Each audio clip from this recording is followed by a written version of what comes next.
So let's continue where we left off in the last class. So now we have to take a look at the relationship which Guru Har Rai had with the Mughal court. Now yesterday, let's have a bit of a quick recap about Guru Har Rai. So we know that he is the so he is the 7th Guru, right?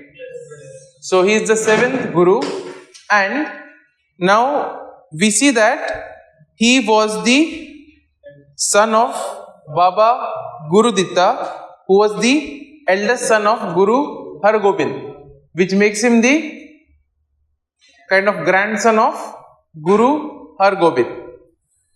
Now we see that at the age of 14 he is chosen in a way to follow the footsteps and become the Guru. And as we saw yesterday, that he is known for his gentle nature, compassionate leadership, and also he tried to maintain the balance between spiritual teaching and the political situation at that time. Then also we know that he was involved in the succession struggle. So there was a kind of a conflict, right, between Shah Jahan's sons. Who were they? Aurangzeb and Dara Shikoh. So whom does Guru Har Rai side with? Dara Shikoh. And how does he help him? He gives his soldiers. How many were there? 2,000. So he gives 2,000 of his soldiers, and do they win? No. So he ends up on the losing side. Aurangzeb wins. And now what was the difference between Aurangzeb and Dara Shikoh? So Aurangzeb we see was hostile to other faiths. And he also wanted to impose the Islamic religion on others. Dara Shikoh, on the other hand, was a tolerant kind of a leader. He was in a way tolerant to other religions, open to other religions. That is one of the reasons why Har Rai would have sided with him. And then we see that after Har Rai kind of in a way he sided with Dara Shikoh, but Dara Shikoh was then defeated. Now we look at the relationship with the Mughal court. So once we see that Aurangzeb becomes the emperor, things become a bit strained, things become a bit difficult, for the Sikhs. Now we see that for that reason, his son, that is Ram Rai,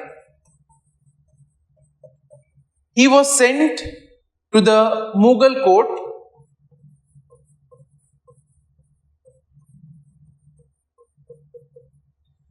in order to represent Sikh interests. That means he was sent there in order to help with the relations.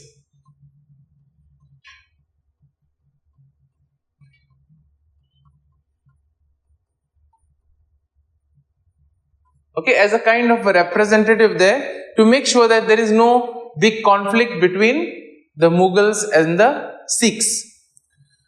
Now we see that his actions created more problems rather than solution. Now what did he do? So it is said that he altered a verse from the Guru Granth Sahib in order to please Aurangzeb.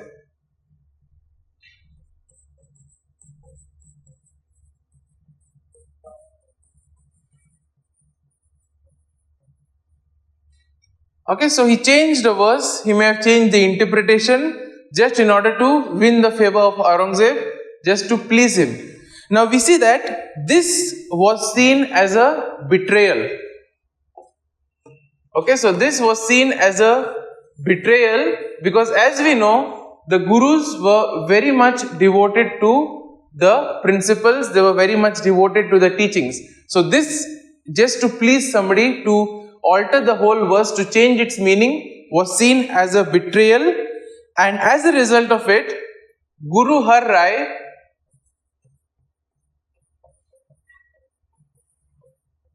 he disowned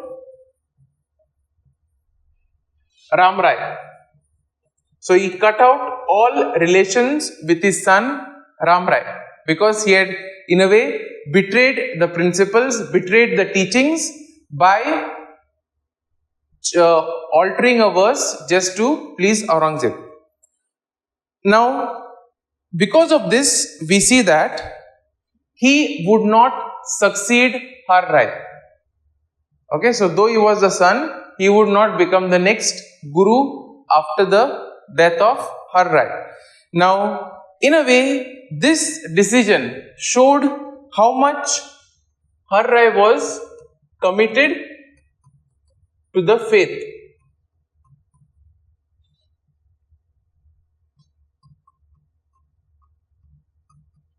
That means there was no compromise when it came to the faith, no compromise when it came to the religion, even under political pressure. Okay, so that means even if you are under pressure, even if the opposition or the enemy is forcing you to change your values, to compromise on it, no compromise with that. So with this happens, we see that Guru Har Rai now, his leadership basically was marked by spiritual growth, and in a way the whole Sikh community was growing in this kind of spiritual, in the fervor, spiritual faith, values, etc. And also he helped to preserve the identity.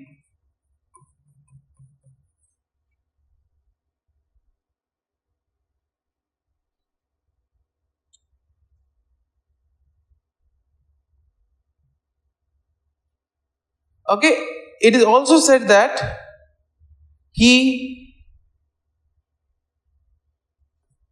maintained the traditions of Guru Har Gobind, especially when it came to the military and the martial traditions. Okay, and in this way he made sure that the Sikhs were prepared for any struggle or any way to defend themselves if it was necessary. So when it came to spiritual development,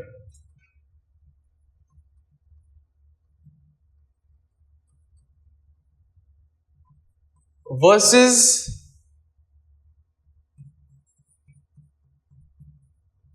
military engagement, we see that Guru Har Rai gave more importance to spiritual development. So he focused more on spiritual development, though both were given importance, but more focus was on the spiritual development compared to the earlier two gurus. And therefore one of his important kind of work can be seen as the expansion of the Sikh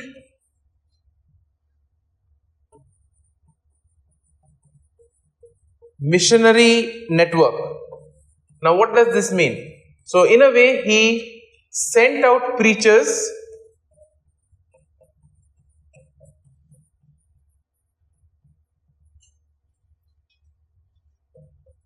to spread the teachings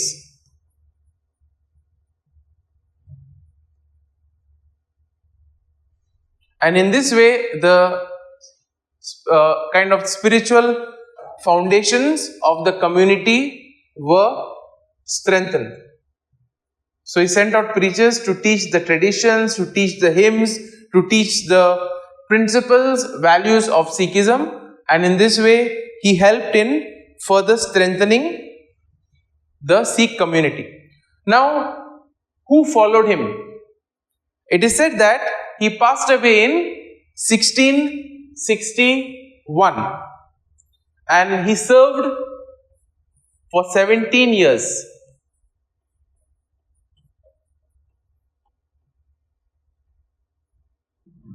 Now, he had two sons. So, the elder one was Ram Rai. Now, he appointed Guru, or he appointed his son Har Krishan to become the next Guru.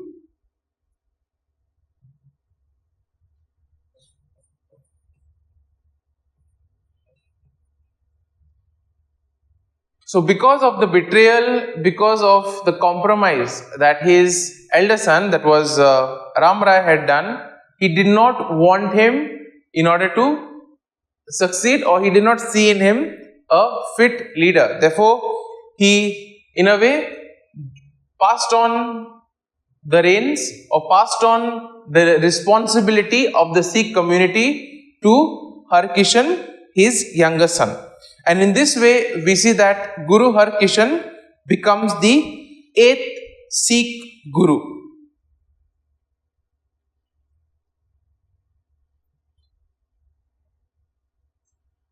But now, when it comes to Guru Har Krishan, there is something very interesting that you all will notice. And what is it?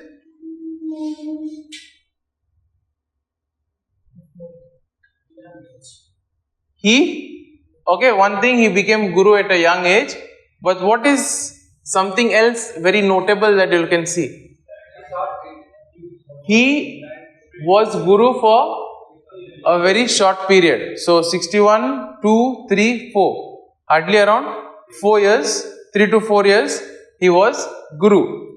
Now let's take a look at how he became and what happened to him. Okay. So first and foremost, we see that he became Guru at a very young age. Okay, so he is the 8th Guru and became a Guru at a very young age. Can you all guess what would have been the age? Probably. Okay, any other? Okay, so he became Guru at the age of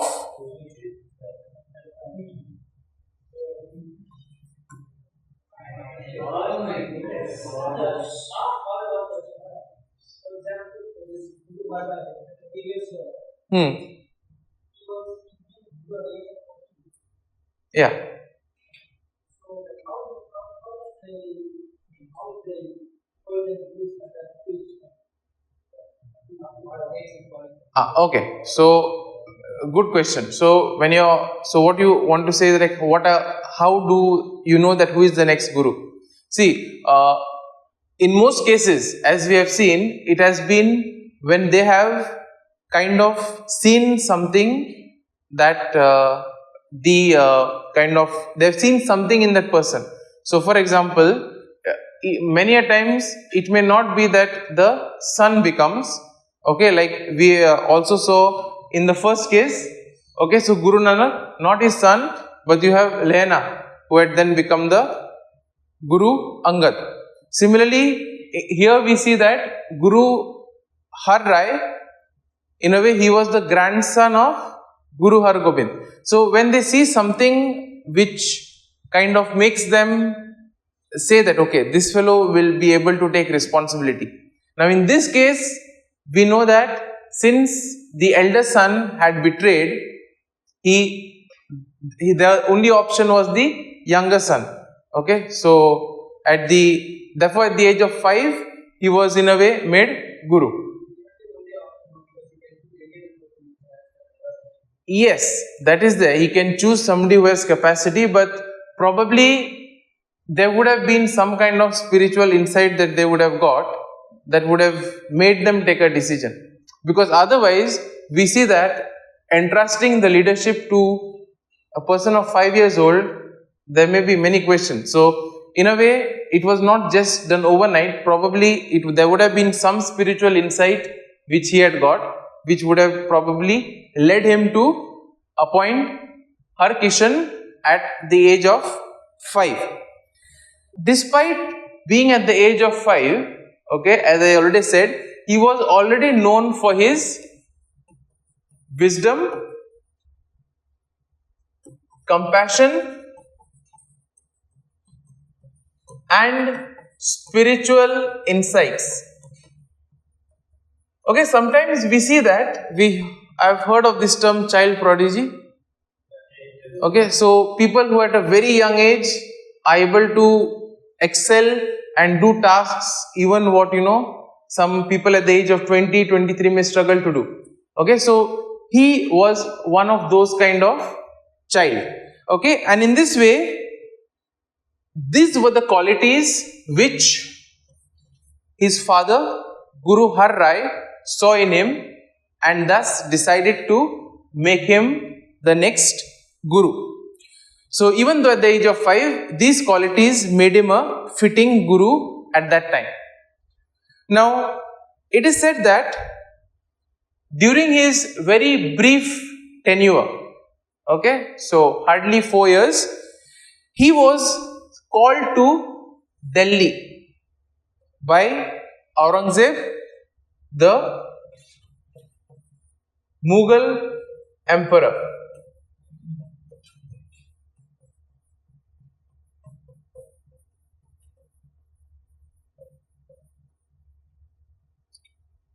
Now, why did Aurangzeb call Guru Har Rai or Guru Har Krishan? Okay, why did Aurangzeb call him? Any guesses? Okay, to manipulate him. Good. One, this probability. Then,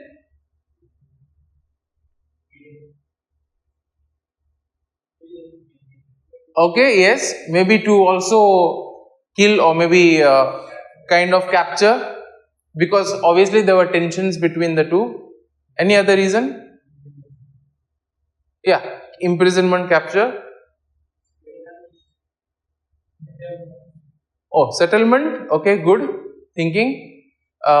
So we see that as of now, even till today, the reasons why Aurangzeb called Guru Har Kishan is matter of speculation. So there is no sure reason why he called him. However, there are theories, there are speculations. He could have called him for this, he could have called him for that. So one is that we all know that Aurangzeb was known for his intolerance to other religions, and also he was very oppressive towards non-Muslims. So he was oppressive towards non-Muslims. Now, because of this, okay, one of the reasons was he probably wanted to test or challenge Guru Har Krishan.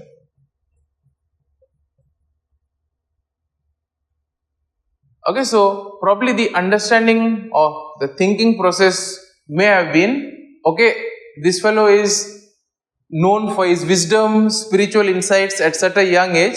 Let us see who this person is, what this person is capable of. So that is one of the reasons where historians believe that he would have summoned Har Krishan to the Mughal court. Now, others feel that Aurangzeb was in a way very curious.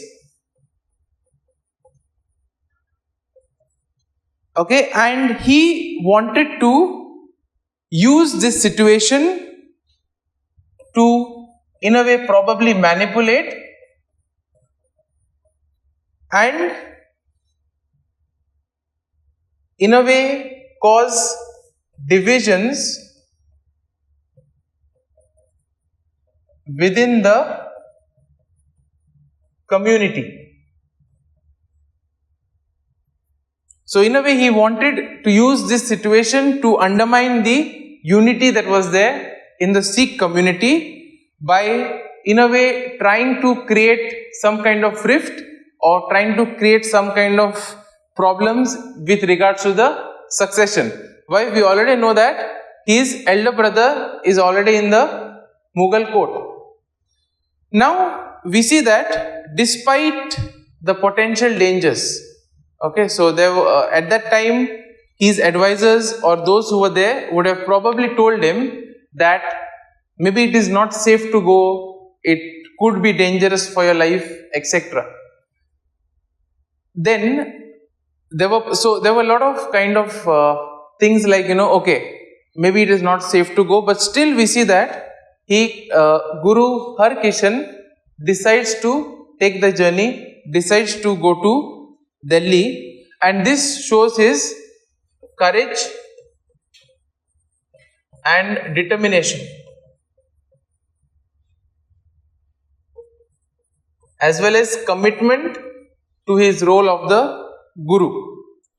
And therefore, as he went on his way, his whole journey was marked by acts of kindness. He provided spiritual guidance to those people who came to him and also supported those in need.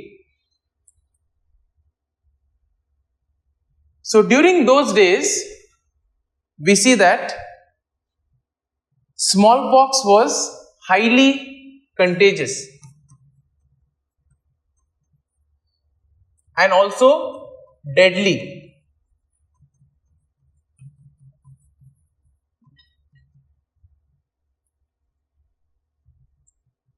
So in a way, we see that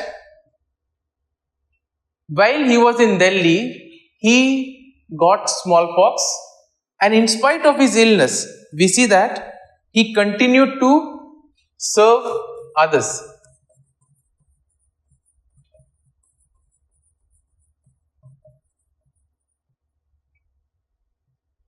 So he used his healing touch in order to help people, to console them, and also to, in a way, help them recover from their illness.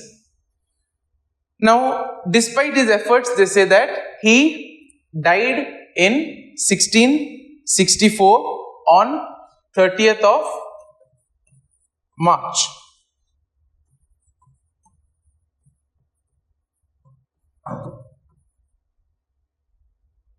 At the age of 8.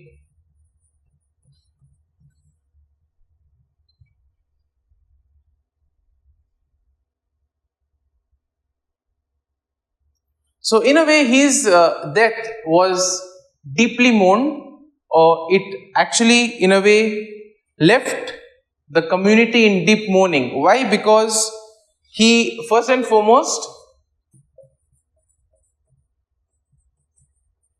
it was a very untimely death, unexpected death.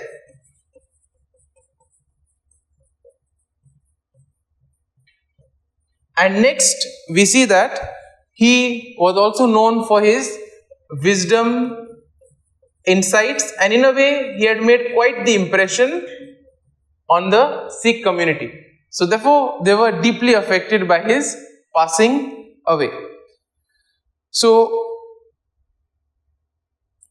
now, his death in a way symbolized that age is no factor, in the sense that even divine nature and profound maturity can be possessed by a child.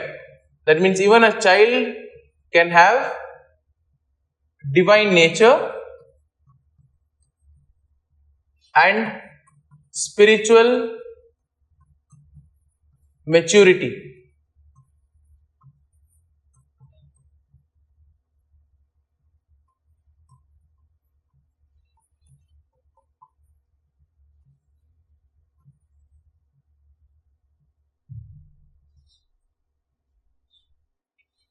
Now, we see that in these 8 years of his life, he was known for his innocence, purity, as well as service to humanity. Now, he spent his last days in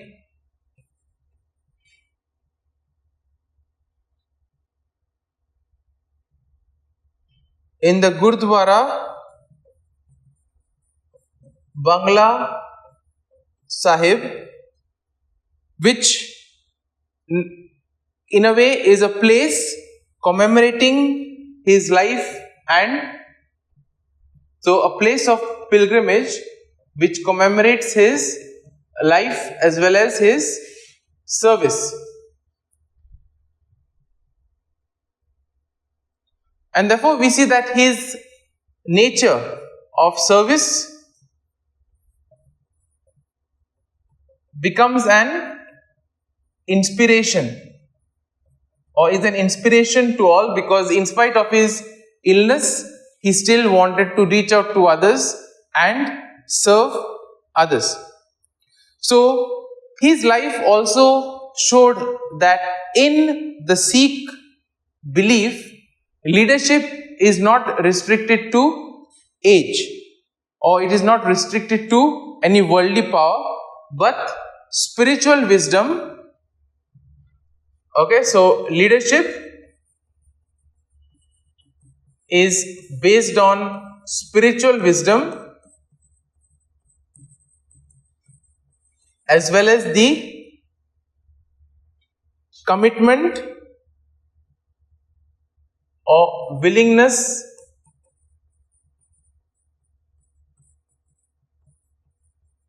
to serve others.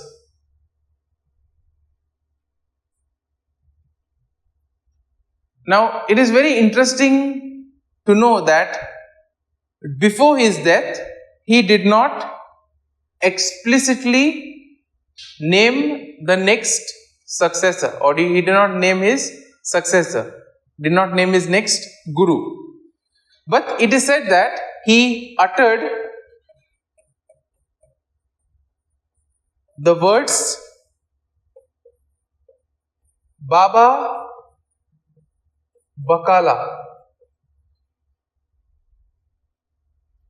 which means that, or in a way giving the sign that the next guru would be found in the village of Bakala.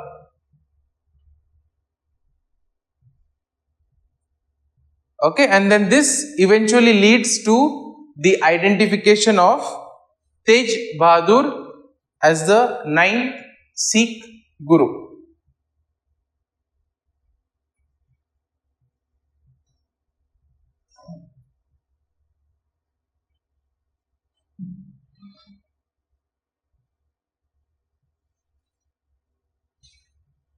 So, we see that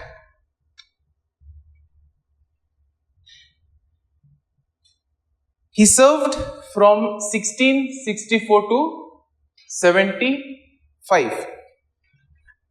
So he was the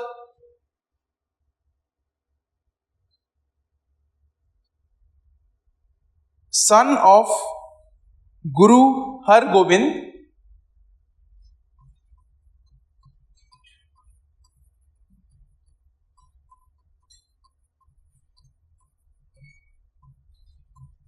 and in a way a great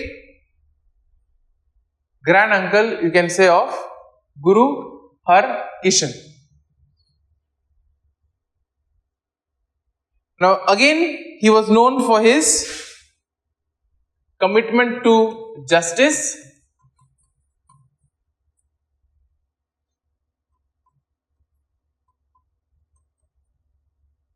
religious freedom, and sacrifice. So in a way, we see that how he sacrificed himself for the protection of religious rights, particularly of Hindus who were oppressed during the Mughal rule of Emperor Aurangzeb. Now, it is said that he was initially named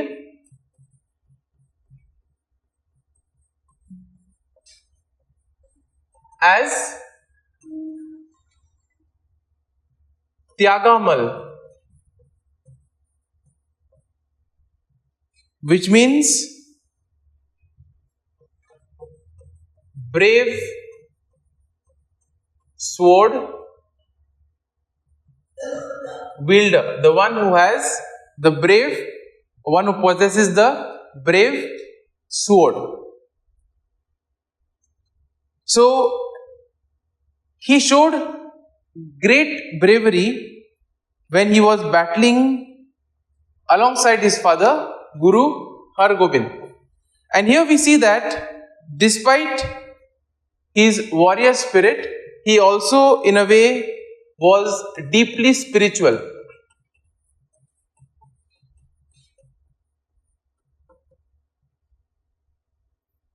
And had the virtues of humility,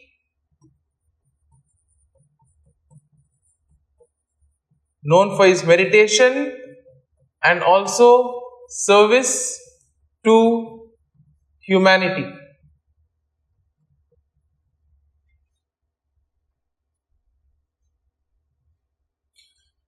Now we see that his leadership comes at a time where there is great tension between the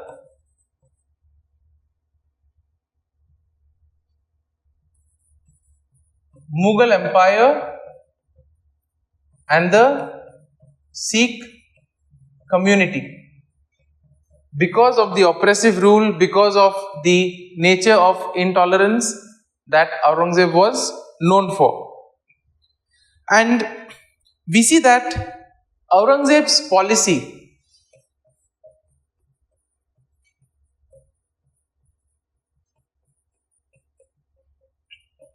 were in a way aiming or trying to achieve the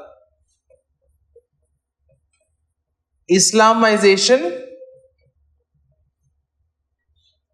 of India, which meant destruction of Hindu temples,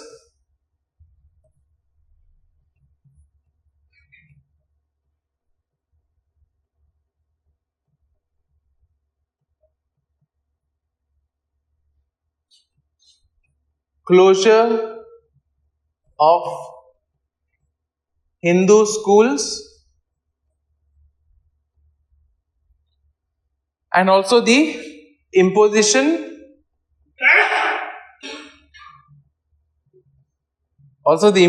of the jizya tax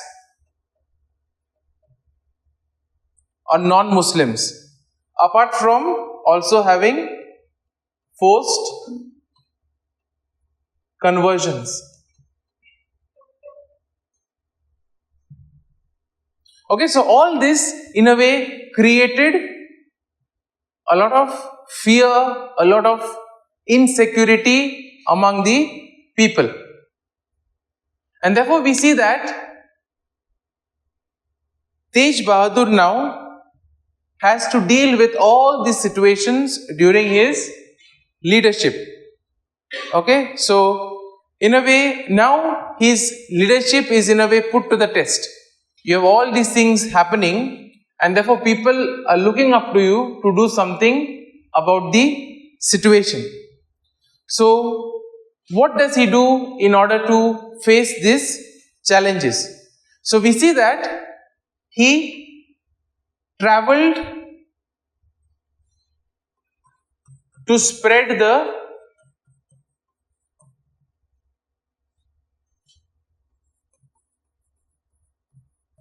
the teachings, and at the same time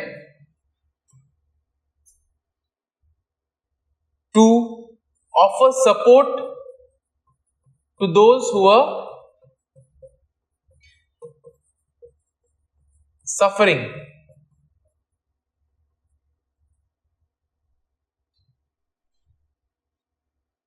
So where did he go? So he went to Punjab, Uttar Pradesh,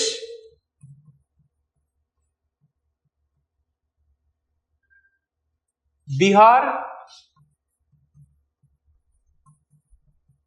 Assam, where he also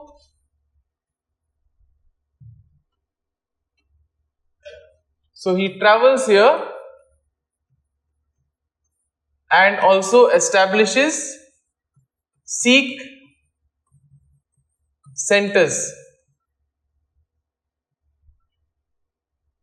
And in a way, this kind of giving a bit of consolation or support to the people in the times of difficulties, in the times of oppression, also helped him to strengthen the community's resilience. So you see now, the oppression is happening, people are living in fear, but then when you have the support of your leader, when you know that your leader is doing something for you, it gives a new hope or a new courage to the people. And that is how he was in a way able to strengthen this hope and courage of the community. So, but we see that there were also challenges in the community also. So, in a way, not only did he face challenge from the Mughals, from Aurangzeb, but he also faced challenges from within the community also.